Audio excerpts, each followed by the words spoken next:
don't even respect your relationship. What the fuck be quiet for this bitch for and hide that you just got done eating this pussy, nigga? You talking to her with the same lips you just had on my pussy, nigga. You finna go kiss the bitch with the same lips, but you want me to be quiet when she call. The bitch don't even look better than me. What the fuck do I look like? She needs to know who I am and so she can see what you really like. Maybe she needs to learn who I am so she can know what to look like to fit the part to be with you so you can leave me the fuck alone. Tonight, police here in Milwaukee are looking for the man who fired that fatal shot. In the moments before everything went wrong, the tension was already boiling over. What began as a heated argument quickly spiraled into something far more dangerous. Voices were raised, accusations flew back and forth, and emotions that had been festering for months finally erupted in the open. This was not a private argument behind closed doors. It was loud, raw, and public, and within seconds, it would end a life. Before we go any further, take a moment to like this video, subscribe to the channel, and share this story so more people can hear it. Stories like this matter, and awareness saves lives.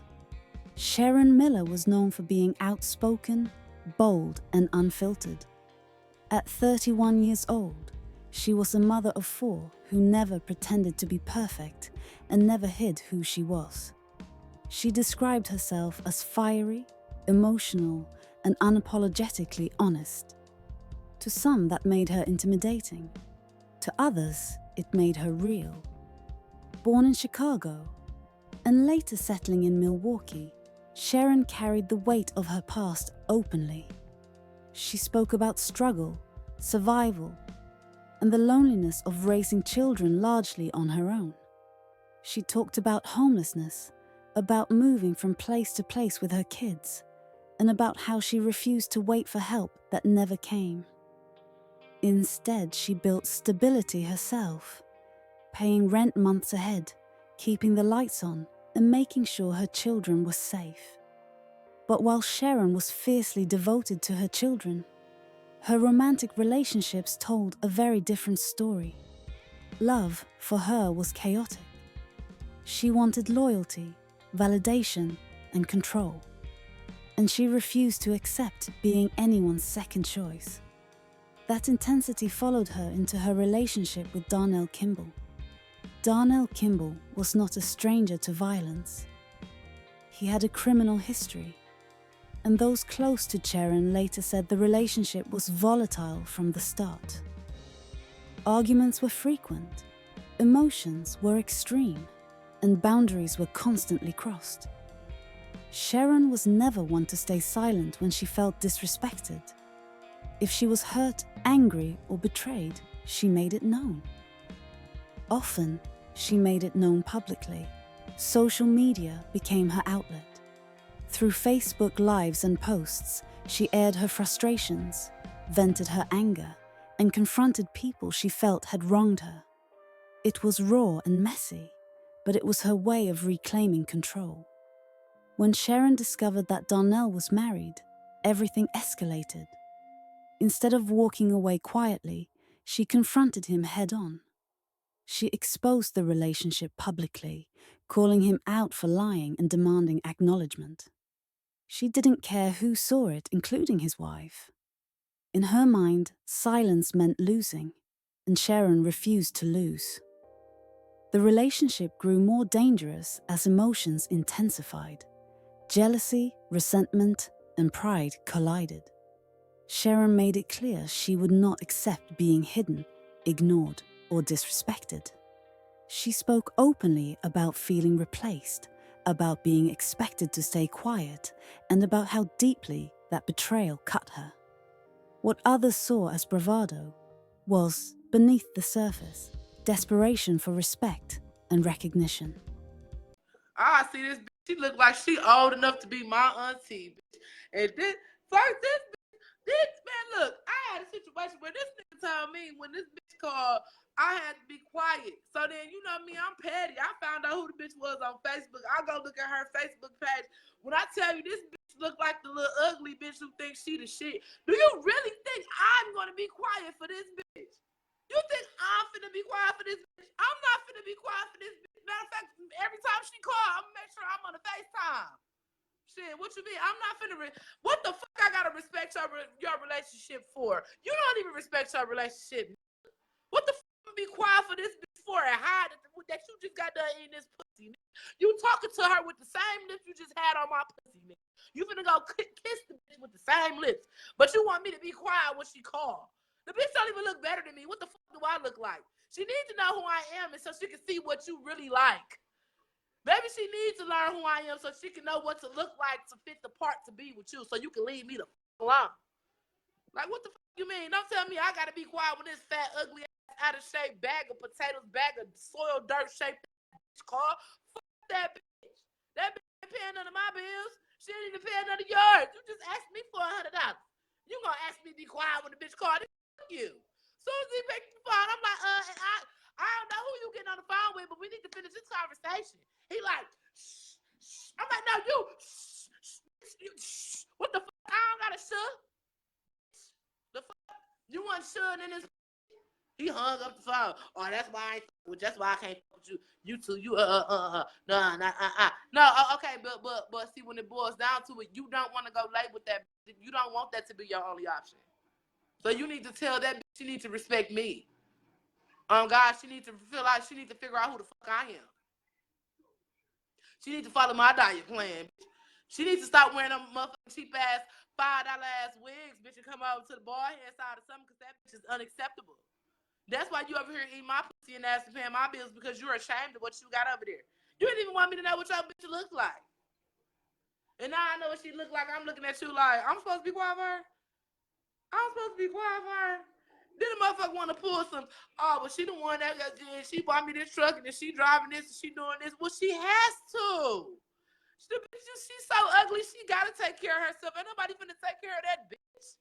Some people know, and some people, you know what, and that's another thing. It irritates me because I'm not saying I'm the most beautiful person in the world. I'm not the finest bitch in the world or nothing like that. But I done made a living off my looks before for years. For years. I was a stripper for years. You hear me? So I know I can talk and get under a motherfucker and make them buy me what I want, surely off my looks. Do you understand what I'm saying? Surely off my ass.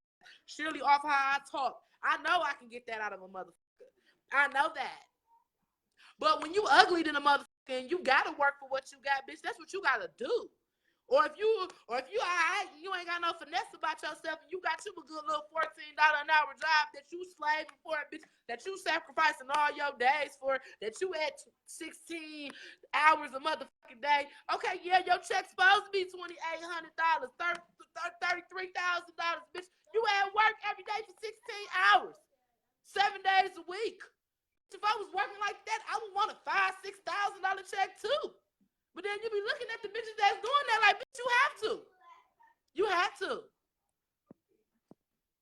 You got to be the breadwinner because these niggas ain't fucking with you. On God, these niggas ain't fucking with you. I don't care how much your hair costs, bitch. Motherfuckers be buying these $600-$700 wigs thinking they be looking cute. Bitch, you is not cute. You not cute, and you gonna have to keep taking care of a nigga. Please, that's the worst thing a bitch, an ugly bitch can do. That's the worst thing an ugly bitch can ever do. Tell me how much money she making or trying to stun on me about how much money she making. You supposed to make some money. You have to. Just like the Gucci Man cosplay. Yeah, you can call me ugly, but you can't call me broke. If you ugly, you not supposed to be broke. If you pretty, you ain't supposed to be broke. But shit, at least when you pretty, you can call a couple niggas up and get what you need. When you ugly, bitch, you stuck. You stuck. Ain't nothing you can do. You gotta punch that clock. You gotta punch that clock. That's what you gotta do. So then you motherfuckers get niggas and they be all right, decent looking, and they do a little bit for you, but bitch, or like you bitches have niggas and you know when he do a little something for you, you post it all on your social media like, oh yeah, he love me, but you fail to mention that you paying his car note, the bills that y'all in the house y'all stay in, you bought him that car, you the reason why he got on that Balmain outfit, you the one that paid for his Vegas trip, bitch, you the one who pick his kids up from school every day, you the one that you take care of the but the buy you a little trinket or something, you put it out on Facebook like, oh, he just love me. No, he don't. He love what you can do for him. I know, because I sit up and talk to y'all niggas about this type of shit. Because I be asking them, why you fuck with that ugly ass, fat ass girl? Oh man, because I ain't gonna lie, she was here for me when nobody else was here for me. But you don't appreciate it? Yes, I do. How you figure I don't appreciate it? Because you over here with me. And I'm not finna give you nothing. I'm not finna spend no money on you. I barely want to go out with you. And you need to be sacrificing your whole household for like me. I don't understand that. That don't make no sense. Because it's somebody for everybody. You ain't got a motherfucking... You need to be playing on business insecurities. That shit not cool. It's somebody for everybody. It's somebody just as ugly as her that's really going to love her for her. But here come your cute ass trying to finesse and manipulate a motherfucker up out of something. And then, like, you motherfuckers still don't realize that shit don't get you nowhere. That shit don't get you nowhere. You need to be sitting here manipulating these bitches and wasting y'all time with these bitches. And then y'all be with these bitches all this time for years and shit, having these ugly ass kids with these bitches and shit. And then here y'all go. You know what I'm saying? Looking dumb as a bitch. Like, stop playing with me. I just don't be understanding. I don't understand humans anymore. I don't know. I think I need to just move to a different planet or something, because, or maybe it's just Milwaukee. I don't know. But you motherfuckers is crazy out here for real. Motherfuckers are real life crazy. And I don't know what how the balance ended up like this or whatever, but motherfuckers, and then y'all be having me real life fucked up. Then the nigga I'm talking about came on the live and went off, so I know you hear me talking shit. But he had me fucked up. Oh God, telling me I gotta be quiet for this ugly ass bitch. I wish the fuck I would be quiet for this bitch. I wish the fuck I would shut my motherfucking mouth for this ugly ass bitch. You don't even want to be with this bitch, and you telling me to be quiet because she calling. That bitch owe me a birthday card or a motherfucking thank you card or something. Because if it wasn't for me, Under G, y'all have been around there fighting all the time. And you telling me I gotta be quiet for her. I don't even be quiet for my motherfucking mama. The fuck I look like being quiet for your ugly ass for? The fuck? These niggas, And then don't let your girl be fine, because then it's really gonna be problems. I'm gonna be trying to hit it. I'm gonna be trying to hit that. That's why it don't make no sense to even lie about what you got going on. Hold on. It makes no sense to lie about what you got going on. Like, if you fucking with a bitch, and especially if you plan on a bitch. Thank you, DeAndre. Especially if you plan on the bitch insecurities and you just using her for what you can get her for, that bitch gonna cry and stay every time. So what are you in there lying for? Like, on September 12th, 2019, Cherron decided she was done. She packed her belongings and went to Darnell's residence near 52nd Street and Locust Avenue in Milwaukee to collect what was hers and leave for good. It should have been a simple exit. It wasn't. When Cherron entered the home that afternoon, an argument immediately broke out. Words escalated into shouting. Emotions ran high. According to investigators, Cherron and Darnell were standing close to each other as the confrontation intensified. At some point, she swung her arm at him. Whether it was defensive, emotional, or reactionary, it became the moment everything changed. Darnell pulled out a gun. Just after 3:30 p.m., multiple shots were fired. Cherron Miller was struck. The shooting happened in broad daylight, just yards away from a school. Witnesses watched in horror as chaos unfolded. Cherron was rushed to the hospital, but she would not survive. She was pronounced dead from her injuries, leaving behind 4 children who would now grow up without their mother. Investigators later revealed that Darnell Kimball fled the scene after the shooting. Evidence recovered showed multiple shots had been fired. Of a manhunt underway tonight for a Milwaukee homicide suspect. He's accused of killing a mother of 4 following a domestic dispute that happened last week. Our Aaron Mabin spoke with the victim's mother tonight. He joins us live from Milwaukee Police Headquarters. Aaron? Well, Ted, family members of Cherron Miller, they tell me that she was a victim of a domestic violence situation, attempting to leave an unhealthy relationship when she was shot and killed. And tonight, police here in Milwaukee are looking for the man who fired that fatal shot. I don't even know how to begin. Coming to grips with unexpected loss. I never imagined losing my child, at such a young age. Jacqueline Brinson remembers the memories made with her daughter. Cherron Miller. I could skate, but she could skate better than me. So I would be on the side of her to make it seem as if I was just as good as her. Miller skated through life with a full focus on her 4 young children. She had a great relationship with them. A bond broken after tragedy when Miller was killed in a shooting near 52nd and Locust. The doctor came down and told us they did everything they could for her. Loved ones say Miller was gathering her belongings, attempting to leave her boyfriend, Darnell Kimball. Authorities say the two got into a fight. I didn't know she was in a bad relationship like that. Prosecutors say Kimball fired multiple shots at the 31-year-old before running away. I wish she would have just left whatever that was at that house. A wish to hold her daughter one last time. I just wish she would have made her move a little earlier. Instead, she's holding on to dear memories. She was just a beautiful person when you sum it all up.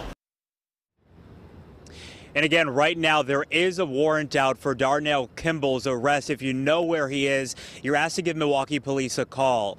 Meantime, Miller will be laid to rest on Monday. Her family members say they know it's going to be a really hard day, but they want that funeral to be a celebration of life. One of the most devastating details emerged during the investigation. Darnell's own mother witnessed the shooting. She saw her son fire the gun that killed Cherron. Darnell Kimball was charged with first-degree reckless homicide and related firearm offenses. Cherron's family believed justice was finally within reach. They trusted the legal system to hold him accountable. But that hope was short-lived. When the case went to trial, a key witness failed to appear in court. Without that testimony, the charges were dismissed. Darnell Kimball walked free. No conviction, no sentence, no justice. For Cherron's family, the dismissal was a second trauma layered on top of their grief. Her mother publicly expressed her heartbreak and anger, unable to understand how a man who shot and killed her daughter could return to the streets. Cherron's children were left with memories instead of answers, and a system that failed to protect them. Years passed, but the case did not disappear entirely. During the time the homicide case remained dormant, Darnell Kimball faced additional legal trouble, including felony firearm possession. Prosecutors eventually refiled charges, signaling their intent to bring the case back to court. A warrant was issued for Darnell Kimball's arrest, and authorities asked the public for help locating him. For the Miller family, it was a glimmer of hope. Not closure, not peace, but the possibility that accountability might still come, even years later. Accused of killing a woman nearly 4 years ago is charged again. Fox 6's Bill Miston joins us live. Bill, the original case here was dismissed, and my understanding, this all came down to one key witness. Yeah, a witness who never showed up. That's why Darnell Kimball's homicide trial went out the window several years ago. Right now, prosecutors aren't saying what changed, but the refiling of charges signals that prosecutors are ready to take the case to trial again. The ball was dropped for justice for my daughter. It reopened the wound and it's all over again. This is Jacqueline Brinson. She spoke with Fox 6 back in November 2020 after prosecutors said a key witness in the trial of this man, Darnell Kimball, failed to show up. He literally shot and murdered my daughter, and he's walking free as me and you, and she's no longer with us. 31-year-old Cherron Miller was shot in the arm and abdomen inside an apartment near 52nd and Locust in 2019. Miller died hours later. She was just an outgoing, loving person, and I'm really going to miss her. She has beautiful children that are really going to miss her. The medical examiner's office ruled her death a homicide. Prosecutors charged Kimball days later with killing the mother of 4. Investigators say Kimball's mother witnessed her son shoot Miller, but when a witness no-showed at trial, Kimball was released. For years, the case went dormant. During that time, Kimball was convicted of felony gun possession given a stayed sentence, and put on 2 years probation. On Tuesday, prosecutors filed first-degree reckless homicide and felony gun charges against Kimball. A warrant's out for his arrest.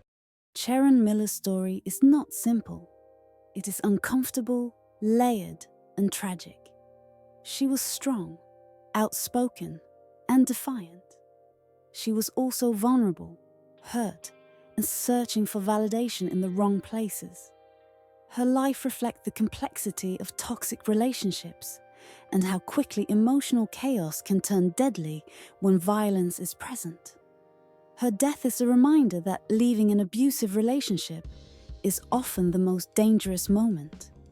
It is a warning about pride, jealousy, and unresolved trauma colliding with access to a weapon. And it is a painful example of how justice delayed can feel like justice denied. Cherron Miller was more than her final moments. She was a mother, a survivor, and a woman whose voice was loud because she refused to be erased. Her story deserves to be told, not for judgment, but for awareness. If you or someone you know is experiencing relationship violence, please seek help. Silence can be deadly. Like, subscribe, and share this video so these stories continue to be heard.